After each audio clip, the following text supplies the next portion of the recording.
The world we live in doesn't just value obsession, it demands it. Obsession is defined as a persistent and intrusive focus on something or someone. It's often seen as irrational and unhealthy, yet in today's hyper-competitive society, it's practically a prerequisite for success. Being average no longer guarantees survival, let alone recognition. In high-performance worlds like entertainment, finance, tech, or even places like YouTube, success often demands more than just talent or hard work. It demands sacrifice. Your time, your relationships, your mental stability, sometimes even your sense of self. And over time, that constant pressure may start to reshape how you feel and think. Is it really so far-fetched to wonder if enough exposure might end up causing you to develop a mental illness or disorder? Like obsessive focus, emotional numbness, depression, or even possibly psychotic tendencies. I understand it might be a bit of a leap, but let's consider this as more of a thought experiment for a moment. A psycho is often seen as a cold and dangerous person by society, but in a competitive space, some of those traits like reduced empathy, high risk tolerance, and emotional control are actually rewarded.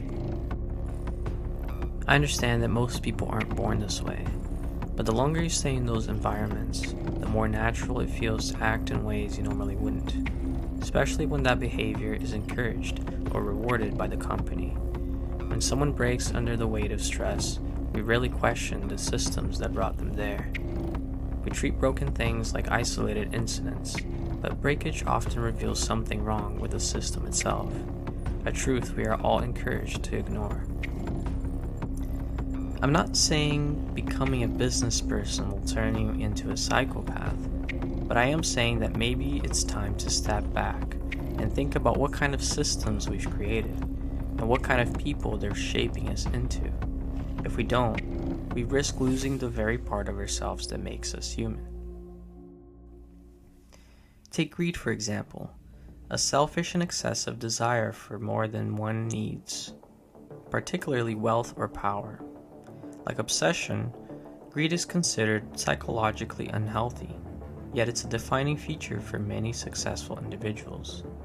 The system seems to reward those who are willing to push ethical boundaries, more so than their counterparts. What ties these traits together is that despite their negative connotations, they are common amongst society's most successful figures. In a world where success is defined by wealth, and wealth gives us power, it's no surprise that those who rise to the top often embody these characteristics. So the question becomes, are we living in a world that encourages the worst sides of people? If those who lead us are shaped by obsession, greed, and emotional detachment, wouldn't they build systems in their own image? It may sound like the plot of a dystopian film, but in reality we live in a society fueled by consumerism and addiction. Addictions designed to keep us working, buying, and chasing ideals crafted by the very people who benefit from them, and don't mind breaking a few eggs in the process. One of the clearest examples of how obsession fuels our world is the fixation on feminine beauty. You see it everywhere, in ads, shows, songs, but also in places like the medical industry. Thousands of brands and clinics make a living off of one of women's most vulnerable insecurities. New filters, surgeries, and treatments come out all the time, slowly twisting the definition of beauty into something less human and more manufactured. And because it's wrapped in entertainment, we barely notice it. Nowadays, girls are taught to compare themselves to artists from photoshopped magazines, filtered influencers, and hold themselves up to unrealistic expectations. It's all part of the same machine, one that turns real people into products, and insecurities into obsession, and obsessions into profit. Another example of obsession can be found in a platform you might have heard before, OnlyFans. It thrives on man's biggest weakness, a fixation with lust and beauty not with themselves, but instead with others. A necessity to some, specifically for those who feel emotionally isolated or lack meaningful, intimate connections. It's a system that sustains itself perfectly. If that deep disconnection didn't exist, the demand wouldn't either. But it does, and every day that demand is fed through algorithms, ads, and easy access tools designed to nudge people deeper into these addictions. At its core, any business survives on supply and demand. And right now, there's a massive demand for happiness, or at least something that feels like it. But happiness today has been reduced to something quick and shallow, often confused with instant gratification.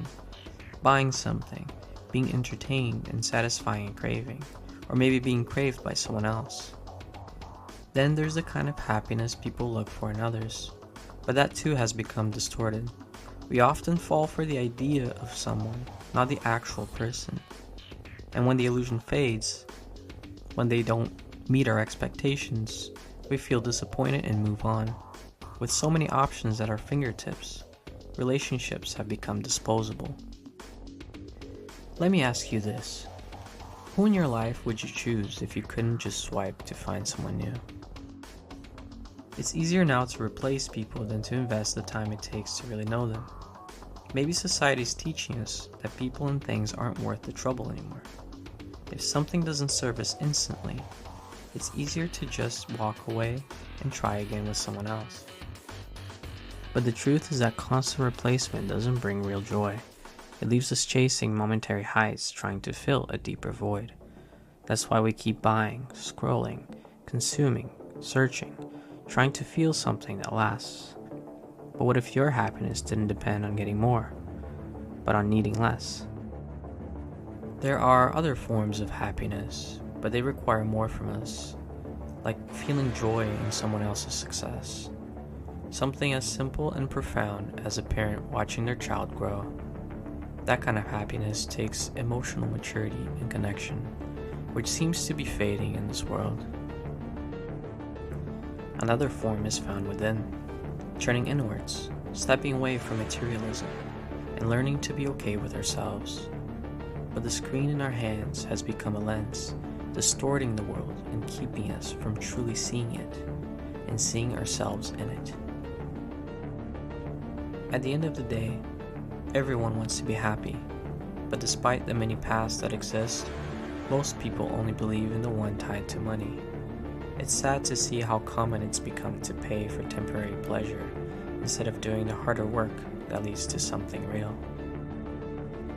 And it all comes down to our most basic needs which were once natural and healthy, but have now become distorted and turned into obsessions. The obsession for pleasure, power, money, attraction, and happiness. Obsession is the engine of our current world. It requires it and gives it back, making us develop new obsessions every day. Maybe the scariest part of all of this is that obsession no longer looks like a problem. It looks like the solution, maybe even a necessity. But is obsession healthy? Maybe the question we should be asking ourselves isn't how do we succeed in a world like this? Maybe it's how do we remain sane in it?